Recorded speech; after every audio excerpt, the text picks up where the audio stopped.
الحسنى يا خالقنا غفرانا نسألك وأنت الأسمى نأمل عفوك سبحان.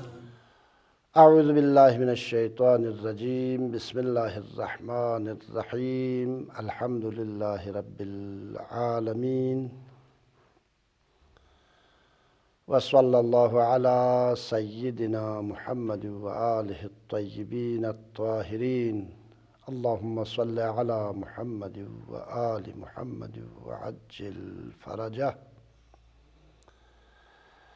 سیما بقیت اللہ فی الارضین واللعن علی اعدائہم اجمعین.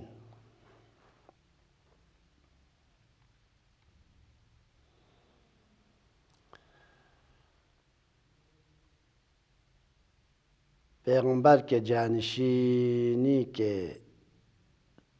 تعیین کے بارے میں گفتگو ہو رہی تھی اور سوال یہ تھا کہ کیا پیغمبر اکرم نے اپنی حیات طیبہ میں کسی کو اپنا نائب اور جانشین کے طور پر معین کیا تھا یا معین نہیں کیا تھا. تو اس سلسلے میں اہل سنت کے نظریے اور عقیدے کو بیان کیا اور اس پر جو اشکالات اور اعتراضات ہوئے تھے ان کا خلاصہ پچھلے درس میں ہم نے آپ حضرات کی خدمت میں بیان کیا. اور اس درس کا عنوان ہے پیغمبر کے جانشینی کے بارے میں، جانشینی کے مسئلے کے بارے میں شیعوں کا عقیدہ اور شیعوں کا نظریہ. آپ سب جانتے ہیں کہ شیعہ کہتے ہیں اور تاریخ قرآن اور سنت بھی یہی کہتی ہے کہ پیغمبر اکرم صلی اللہ علیہ وآلہ وسلم نے خداوند متعال کے حکم سے اپنی حیات طیبہ میں اپنا نائب اور جانشین معین کیا تھا اور مسلمانوں پر ولایت اور امامت کا مسئلہ خود پیغمبر گرامی اسلام کے زمانے میں حل اور روشن ہو چکا تھا.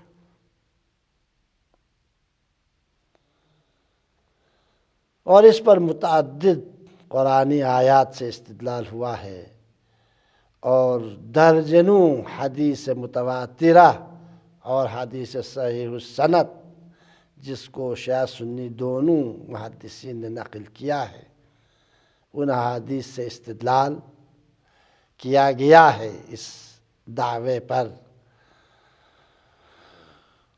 انہی آیات اور احادیث میں سے ایک پہلی آیت آئے وانذر عشیرتک الاقربین ہے اور اسی طرح پہلی حدیث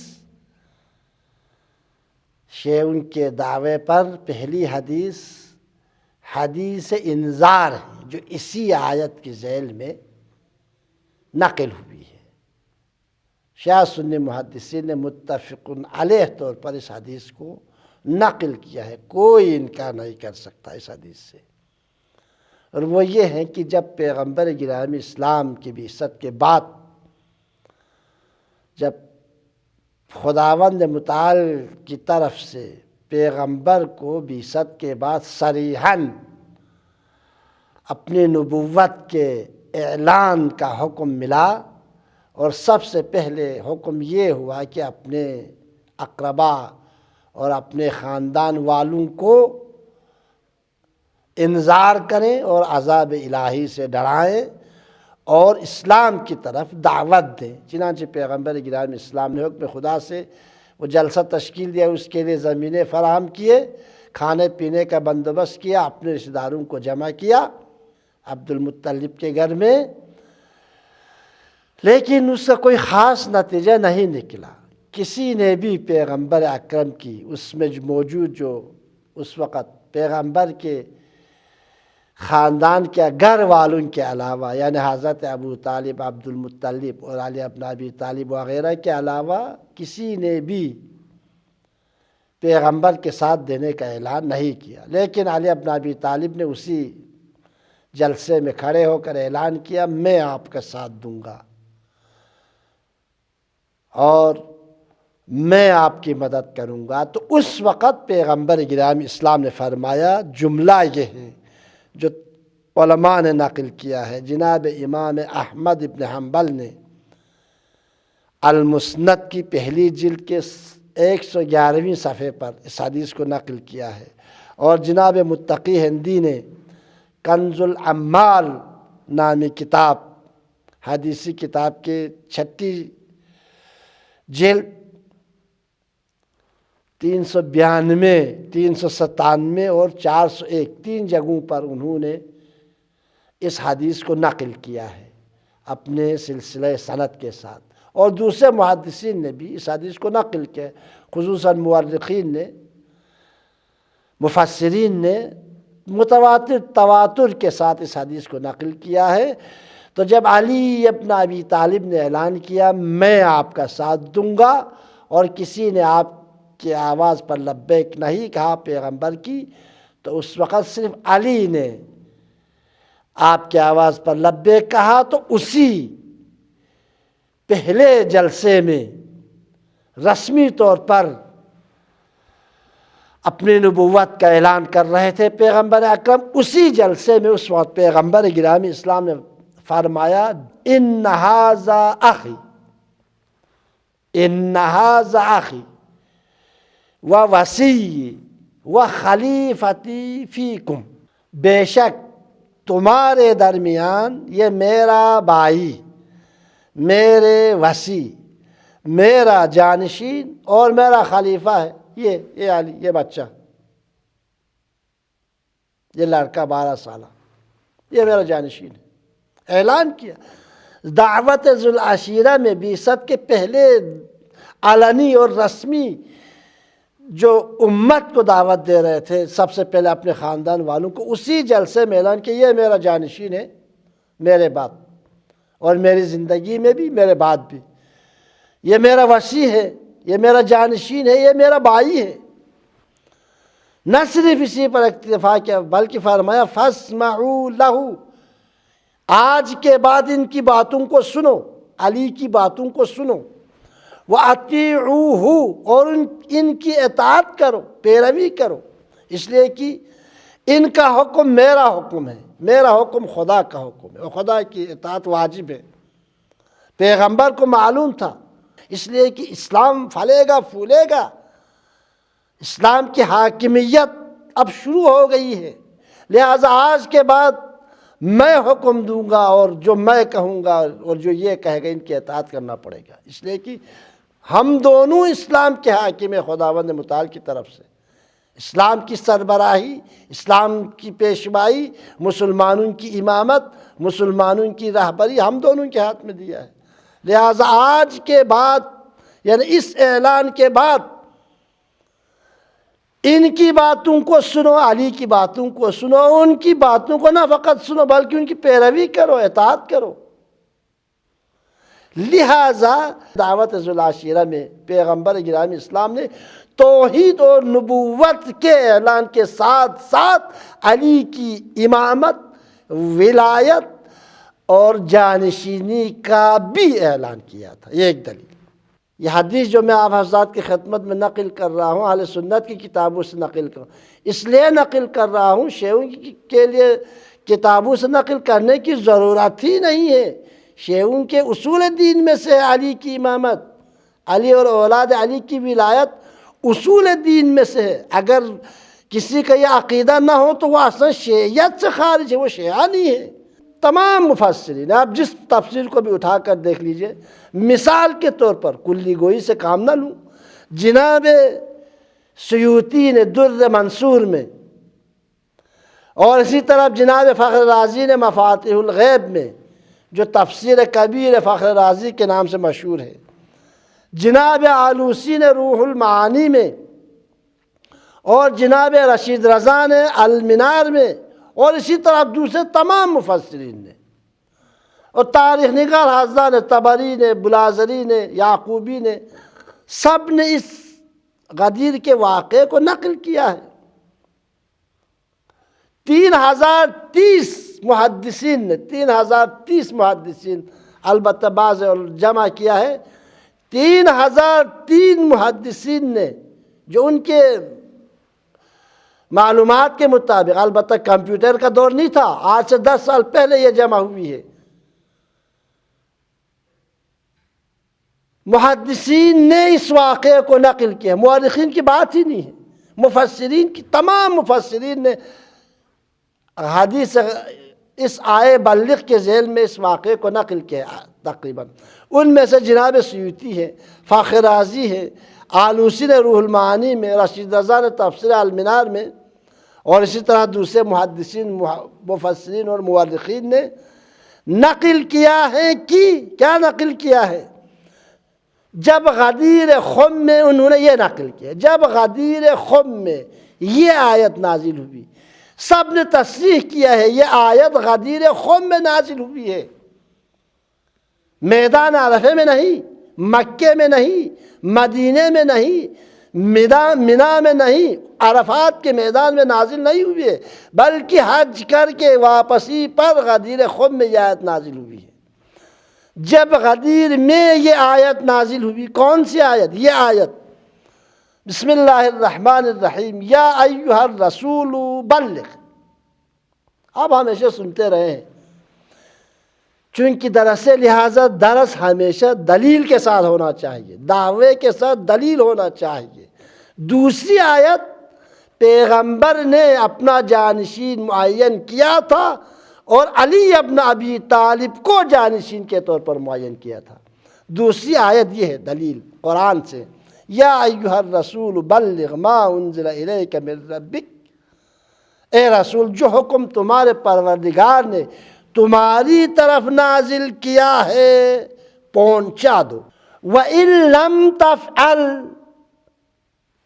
اگر تم نے ایسا نہیں کیا اور اس حکم کو نہیں پہنچایا، اگر تم نے ایسا نہیں کیا اور اس حکم کو نہیں پہنچایا تو فما بلغت رسالتہ، تو سمجھ لو تم نے اللہ کا کوئی پیغام نہیں پہنچایا، پیغام ہی نہیں پہنچایا۔ 23 سال رات دن زحمتیں اٹھائی،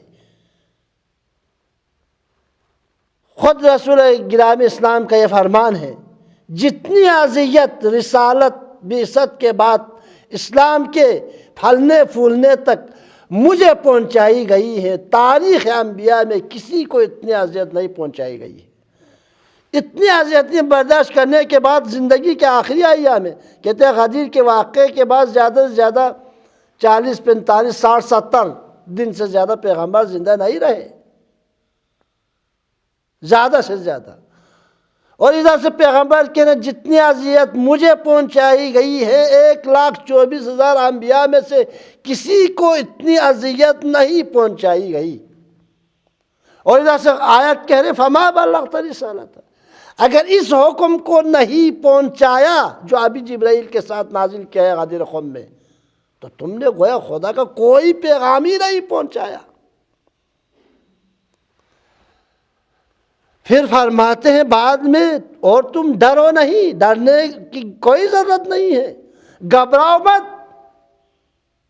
واللہ یعصمک من الناس، اگر لوگوں سے خوف کھاتے ہو، صحابہ کرام سے ڈرتے ہو، لوگوں سے ڈرتے ہو، حجات سے اگر ڈرتے ہو تو گھبراؤ مت، ڈرنے کی کوئی ضرورت نہیں ہے، میرا پیغام پہنچا دو، گھبراؤ مت، اس لیے کہ واللہ یعصمک من الناس، خدا تم کو لوگوں کے شر سے محفوظ رکھے، گارنٹی دی خداوند متعال نے، گھبرانے کی کوئی ضرورت نہیں ہے، میرا پیغام پہنچا دو۔ یہ پیغام بہت اہم پیغام ہے، اگر اس کو نہیں پہنچایا تو گویا 23 سال جو زحمتیں اٹھائی ہے بیکار. اور گھبراؤ مت، ڈرنے کی کوئی ضرورت نہیں ہے. خدا تیرا پشپنا ہے، اور جس کے پشپنا خدا ہو وہ کسی سے ڈرتا ہے. واللہ یعصمک من الناس. پھر اس تند اور تیز خطاب کے ذریعے جو فما بلغت رسالتہ والے جملے سے واضح ہے حضور صلی اللہ علیہ وآلہ وسلم نے حجاج کرام کو حکم دیا رک جاؤ. پھر وہاں پہ ایک خطبہ دیا حمد ثنا الہی کی، بہت طولانی خطبہ ہے. حمد و ثنا الہی کے بعد فرمایا جملات یہ ہیں: الستم تعلمون انی اولا بالمؤمنین من انفسہم. حجاج کرام سے، صحابہ کرام سے مخاطب ہو کر فرمایا الستم تعلمون انی اولا بالمؤمنین من انفسہم. کیا تم لوگ نہیں جانتے کہ مومنین پر خود ان سے زیادہ میں حق رکھتا ہوں؟ جانتے یا نہیں جانتے؟ راوی کہتے ہیں قالو، سب نے یک آواز ہو کر سب نے کہا، جواب دیا بلا یا رسول اللہ، کیوں نہیں یا رسول اللہ، آپ ہمارے اوپر خود ہم سے زیادہ حق رکھتے. پھر فرمایا قال، اس وقت رسول گرامی اسلام نے فرمایا، جملات یہ حدیث کے جملات میں دقت کریں. جب لوگوں نے اعتراف کیا ہاں آپ ہمارے اوپر حق رکھتے ہیں، آپ اولا بالتصرف ہے، آپ ہمارا ولی ہے، آپ ہمارا رہبر ہے، آپ ہمارے قائد ہے، آپ ہمارے مولا اور آقا ہیں، تو آپ حق نہیں رکھتے تو پھر کون حق رکھے گا؟ ہم خود سے زیادہ ہماری جان مال اور اموال پر آپ حق رکھتے ہیں. جب اقرار کیا تو اس وقت رسول گرامی اسلام نے فرمایا ایھا الناس، اے لوگو. قال، رسول اللہ نے فرمایا ایھا الناس، اے لوگو. تو پھر سنو، اللہ مولایا، خدا میرا مولا ہے، یعنی میں خدا کے حکم کے تابع ہوں، میں خدا کا بندہ ہوں. اللہ مولایا، خدا میرا مولا ہے. وَأَنَا مَوْلَاكُمْ، اور میں تم لوگوں کا مولا ہوں. خدا میرا مولا ہے. وَأَنَا مَوْلَاكُمْ، میں تم سب کا مولا اور آقا ہوں. فَمَنْ كُنْتُ مَوْلَاهُ فَهَذَا عَلِيٌّ مَوْلَاهُ. فرماتے پس جس کا میں مولا ہوں، تم لوگوں نے اقرار کیا میں تمہارا آقا اور مولا ہوں، حقیقت بھی یہی ہے. وَأَنَا مَوْلَاكُمْ، میں تم لوگوں کا مولا اور آقا اور سرپرست ہوں. فَمَنْ كُنْتُ مَوْلَاهُ، پس جس کا میں مولا ہوں، فَهَذَا عَلِيٌّ مَوْلَا، یہ علی تمہارا مولا. تو اس سے واضح کیا چاہیے نسب خلافت کے لیے؟ کیا اس سے بھی واضح الفاظ کی ضرورت ہے جانشین کے تعین کے لیے؟ کیا اس سے بھی صریح بیان ہو سکتا ہے نائب کے تعین کے لیے؟ پھر کہتے ہیں میں پیغمبر نے جانشین معین نہیں کیا. اسماء اشارے کے ذریعے دکھایا ہاتھوں سے اشارہ کر کے، بلکہ احادیث کے بعد میں آتا ہے علی کے ہاتھوں کو پکڑ کے بلند کر دیا، دکھایا یہ ہے. کل کو غلط فہمی نہ ہو جائے، کوئی کہے گا میرا بھی نام علی. پھر فرمایا اللہم والی من والہ، خدایا جو اس کو دوست رکھے تو اسے دوست رکھ. وعاد من عاداہ، جو اس سے دشمنی رکھے تو اس سے دشمنی رکھ. واحب من احبہ، جو اس سے محبت کرے اس علی سے تو اس سے محبت کرے. وابغض من ابغضہ، اور جو اس علی سے بغض رکھے تو بھی اسے عداوت رکھ. ثم قال، یہ راوی کے جملات ہیں، درجنوں کتابوں میں جو ہے یہ حدیث نقل ہوئی ہے. ثم قال، اس کے بعد فرمایا اللہم اشہد.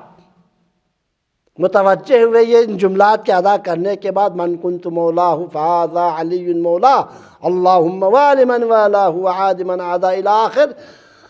پھر اس کے بعد فرمایا ثم قال، راوی نقل کرتے ہیں، پھر اس کے بعد پیغمبر گرامی اسلام نے فرمایا اللہم اشہد، پروردگارہ تو گواہ رہنا، تو گواہ رہنا تیرے پیغام کو میں نے مسلمانوں تک پہنچا دیا۔ اللہم اشہد، پالنے والے تو گواہ رہنا، من کنت مولا فہذا علی مولا کو میں نے حجاز تک پہنچا دیا، میں نے مسلمانوں تک پہنچا دیا، تو گواہ رہنا۔ آج کے بعد میری ذمہ داری پوری ہو گئی، اتمام حجت ہو گئی، تو گواہ رہ۔ میرے جانے کے بعد ممکن ہے مسلمان ادعا کرے پیغمبر نے اپنا کوئی جانشین معین نہیں کیا تھا، تو گواہ رہنا میں نے تیرے حکم کے مطابق جانشین معین کیا ہے، اور واضح لفظوں میں کہا ہے من کنت مولاہ فہذا علی مولا۔ اور اس سے زیادہ اور صریح دلیل کیا چاہیے آپ کو؟ واقعاً تعجب کی بات ہے، انسان کبھی کبھی حیرت میں پڑ جاتا ہے، اور کیوں مسلمان اس طرح پیغمبر کے گفتار اور کردار کے ساتھ اس طرح سے پیش آتے ہیں۔ اللہم، پھر اس کے بعد فرماتے ہیں، حدیث کے جملہ بہت طولانی ہے، پھر اس کے بعد ثم لم یتفرقا، مسند امام احمد میں یہ حدیث ہے، ثم لم یتفرقا او یتفرق ثم لم یفترقا، یہ ایک تعبیر ہے۔ دوسرے تعبیر میں او لم یتفرقا، پھر اس کے بعد یہ دونوں ثم لم یتفرقا رسول اللہ و علی رضی اللہ عنہ، اس کے بعد یہ دونوں یعنی رسول خدا اور علی جدا نہ ہوئے ایک دوسرے سے، حتی نزلت هذه الآیہ، یہاں تک کہ یہ آیت نازل ہوئی۔ کون سی آیت نازل ہوئی؟ الیوم اکملت لکم دینکم واتممت علیکم نعمتی ورضیت لکم الاسلام دینا۔ علی اور پیغمبر ایک دوسرے سے جدا نہیں ہوئے یہاں تک کہ یہ آیت نازل ہوئی کہ خداوند متعال نے یہ آیت نازل کی، آج میں نے تمہارے لیے دین اسلام کو کامل کر دیا، وَأَتْمَمْتُ عَلَيْكُمْ نِعْمَتِي، اور اپنی نعمتوں کو تم پر تمام کر دیا، وَرَضِيتُ لَكُمُ الْإِسْلَامَ دِينًا، اور تمہارے لیے دین اسلام کو دین مرضی قرار دیا۔ تاریخ یعقوبی اٹھا کر دیکھ لیجئے، سب سے پرانی تاریخ ہے اور معتبر ترین تاریخ ہے۔ مسند امام احمد ابن حنبل کو اٹھا کر دیکھ لیجئے، دوسرے حدیث کی کتابوں کو اٹھا کر دیکھ لیجئے، آپ کو یہ جملات ملیں گے۔ پھر اس کے بعد وقال رسول اللہ صلی اللہ علیہ وآلہ وسلم، جب یہ آیت نازل ہوئی دوسری آیت، پس علی کی ولایت پر تیسری آیت آئے الیوم اکملت لکم دینکم، سب نے لکھا ہے مفسرین یہ غدیر خم میں نازل ہوئی، اور پیغمبر نے خلیفہ اور جانشین مقرر کیا ہے، اس پر تیسری دلیل اور تیسری آیت یہ ہے آئے اکمال الدین ہے، الیوم اکملت لکم دینکم واتممت علیکم نعمتی، یہ غدیر خم میں نازل ہوئی۔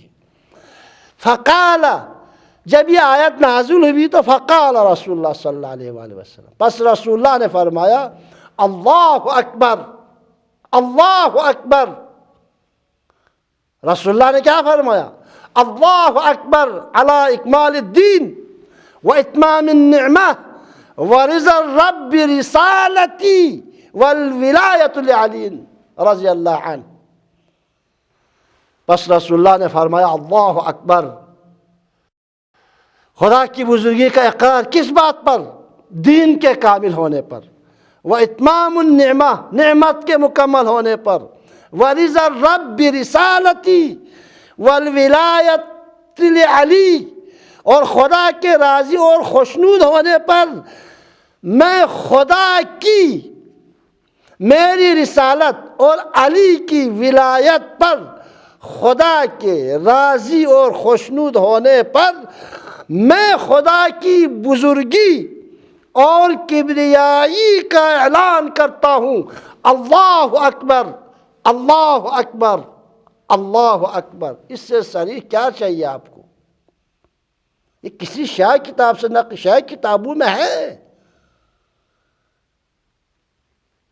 امام احمد کی کتاب سے نقل کر رہا ہوں، تاریخ یعقوبی جیسے معتبر ترین کتاب سے نقل کر رہا ہوں۔ اللہ اکبر، اللہ اکبر۔ میری رسالت پر، دین کامل ہونے پر، نعمت تمام ہونے پر، میری رسالت اور علی کی ولایت پر خدا کے راضی اور خوشنود ہونے پر میں خدا کی بزرگی اور کبریائی کا اعلان کرتا ہوں۔ اللہ اکبر، اللہ اکبر۔ پھر بھی لوگ کہتے ہیں، پھر بھی آپ کہیں گے کہ پیغمبر نے جانشین معین نہیں کیا تھا۔ واقعاً حیف ہے، افسوس ہوتا ہے، واقعاً افسوس ہوتا ہے، اس لیے کہ ہمارے تو کوئی نقصان نہیں ہے۔ کوئی نہ مانے پیغمبر کی رسالت کا انکار کرے، پیغمبر کے لیے کیا نقصان ہے اور میرے لیے کیا نقصان ہے؟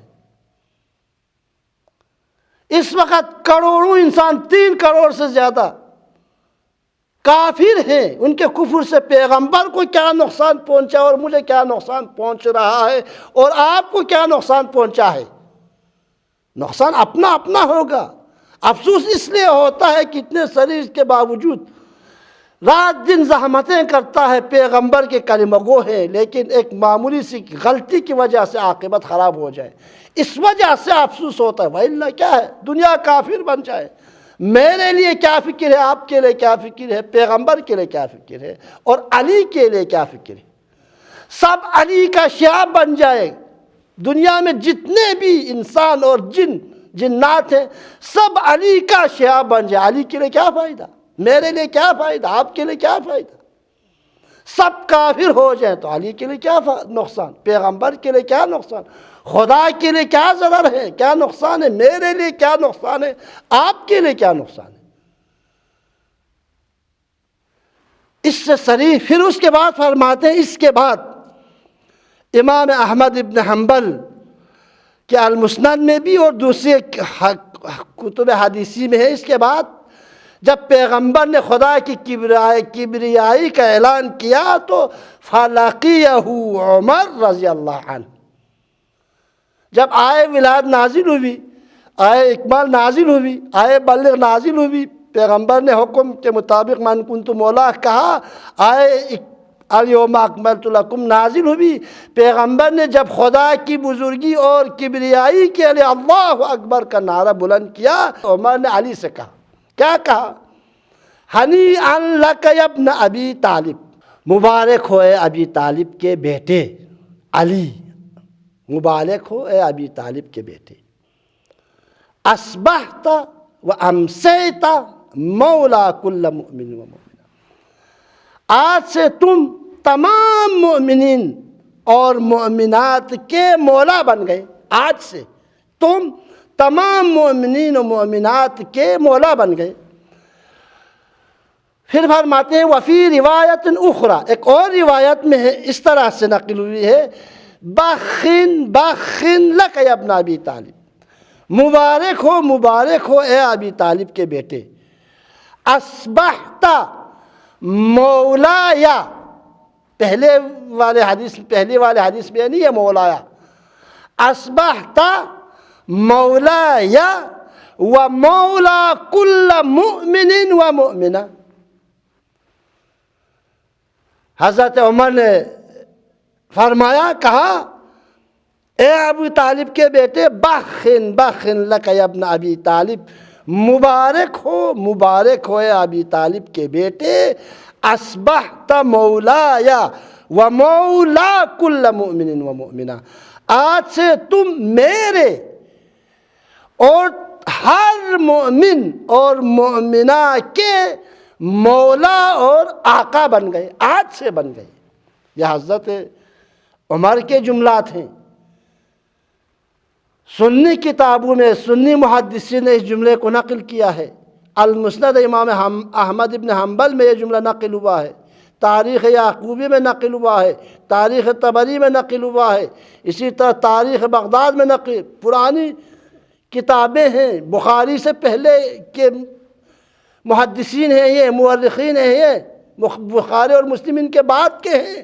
اصبحت مولایا و مولا کل مؤمن و مؤمنہ، یعنی کل تک تم ابی طالب کے بیٹے آئے بلغ کے نزول تک، پیغمبر کی تقریر تک، غدیر خم میں من کنت مولا کہنے تک، الیوم اکملت لکم دینکم کے نازل ہونے تک تم ہمارے مولا نہیں تھے، آج سے ہو گئے۔ دقت کریں جملات کو، کتنا وزنی جملہ ہے۔ پیغمبر کے زبان مبارک سے من کنت مولا فاز علی مولا نکلنے کے بعد تم ہمارے مولا بن گئے۔ اور ہمارے دوستوں کا کہنا ہے مولا کے معنی یہاں پہ محب کے معنی میں ہے، دوست کے معنی میں ہے، بائی کے معنی میں ہے۔ تو اگر مولا واقعاً بائی، دوست اور محب کے معنی میں تھے، مولا کا معنی دوست، محب اور بائی تھے، تو علی کل بھی مسلمانوں کے بائی تھے، آج بھی مسلمانوں کے بائی ہے۔ ہو گئے معنی نہیں رکھتا تھا، ہو گئے یا نہیں؟ کیا آج تک من کنت مولا کہنے تک علی مسلمانوں کے بھائی نہیں تھے، مسلمانوں کے دوست نہیں تھے؟ کیا سب علی کے دشمن تھے؟ عجیب و غریب تفسیر واقع۔ حضرت عمر کا یہ کہنا ہے کہ آج سے تم مولا بن گئے، ہمارے مولا ہو گئے، یعنی آج تک نہیں تھے۔ اور کہتے مولا کے 22 معانی ہیں جی، لیکن خدا کو حاضر و ناظر رکھ کر، معاد کو ذہن میں رکھ کر، خدا کو حاضر و ناظر رکھ کر، پیغمبر کو حاضر و ناظر رکھ کر یہ بتلائے کہ مبارکباد کے کتنی معنی ہے، باخن کے کتنی معنی ہے، مبارکباد کے کتنی معنی ہے۔ اور بھی بہت سی آیات اور روایات ہیں، چونکہ میرا وقت ختم ہو گیا لہٰذا ہم انہی 2-3 آیتوں اور 1-2 احادیث پر اپنے گفتگو کو ختم کرتے ہیں۔ مختصر یہ ہے کہ آئے وانذر عشیرتک الاقربین اور حدیث انذار، آئے بلغ اور حدیث غدیر، آئے اکمال دین اور حدیث غدیر، آئے سأل سائل بعذاب واقع، اور اسی طرح آئے ولایت، انما ولیکم اللہ ورسولہ، سب نے متفق علیہ طور پر کہا ہے۔ جب علی نے حالت رکوع کی حالت میں زکوٰۃ دی تو یہ آیت نازل ہوئی، مومنین کے اللہ مومنین کے ولی ہے، رسول مومنین کے ولی ہے، اور وہ مومن جو رکوع کی حالت میں انفاق کرتے ہیں وہ مومنین کے ولی۔ اور بھی بہت سے آیات ہیں، آئے خیر البریہ ہے، اور اس کے علاوہ بہت سی متعدد آیات ہیں، اور اسی طرح درجنوں کی تعداد میں حدیث، ان میں سے حدیث غدیر ہے، حدیث منزلت ہے، انت منی بمنزلت ہارون من موسیٰ الا لا نبی بعدی، حدیث ما تریدون من علی ہے، جناب بریدہ کا واقعہ ہے، اس میں جو حدیث نازل ہوئی ہے۔ اور اسی طرح درجنوں احادیث میں پیغمبر نے احادیث کے ذیل میں اس جملے کو تکرار کیا ہے، من کنت مولاہ فہذا علی مولا، یا انت منی بمنزلت ہارون من موسیٰ۔ اور یہ تمام احادیث اور آیات علی ابن ابی طالب کے خلیفہ بلا فضل ہونے پر دلالت کرتی ہے، اور یہ آیات اور روایات صریحاً اس بات پہ دلالت کرتی ہیں کہ پیغمبر اکرم صلی اللہ علیہ وآلہ وسلم نے اپنی حیات طیبہ میں ہی خدا کے حکم سے اپنا نائب، اپنا جانشین اور امام المسلمین کو معین اور مشخص کیا تھا، اور ان کی عملی طور پر بھی، گفتار کے حوالے سے بھی، کردار کے حوالے سے بھی مسلمانوں کے سامنے پیش کیا تھا، اور خصوصاً غدیر خم میں ہاتھ پکڑ کر دکھایا تھا یہ میرا جانشین ہے۔ اور اسی طرح بعثت کے شروع کے ایام میں وانذر عشیرت الاقربین کے نزول کے وقت بھی سب کو دکھایا تھا یہ میرا جانشین ہے۔ اس سے صریح اور دلیل کیا چاہیے آپ کو؟ پھر بھی کہیں گے کہ پیغمبر نے جانشین کا انتخاب نہیں کیا، امت پر چھوڑ کے چلے گئے۔ واقعاً یہ عقیدہ غلط عقیدہ ہے، یہ نظریہ غلط نظریہ ہے۔ یہ کہنا کہ پیغمبر اپنے جانشین اور نائب کو معین کیے بغیر اس دنیا سے چلے گئے، میں سمجھتا ہوں پیغمبر پر بہتان ہے، تہمت ہے، اور وہ بھی عظیم تہمت ہے، عظیم بہتان ہے۔ خداوند متعال کی بارگاہ میں ہم دعا کرتے ہیں کہ ہم سب کو پیغمبر گرامی اسلام کے اقوال گفتار میں غور و فکر کرنے اور پیغمبر کی سیرت کا مطالعہ کرنے اور ان پر عمل پیرا ہونے کی توفیق عنایت کریں۔ والسلام علیکم ورحمۃ اللہ وبرکاتہ۔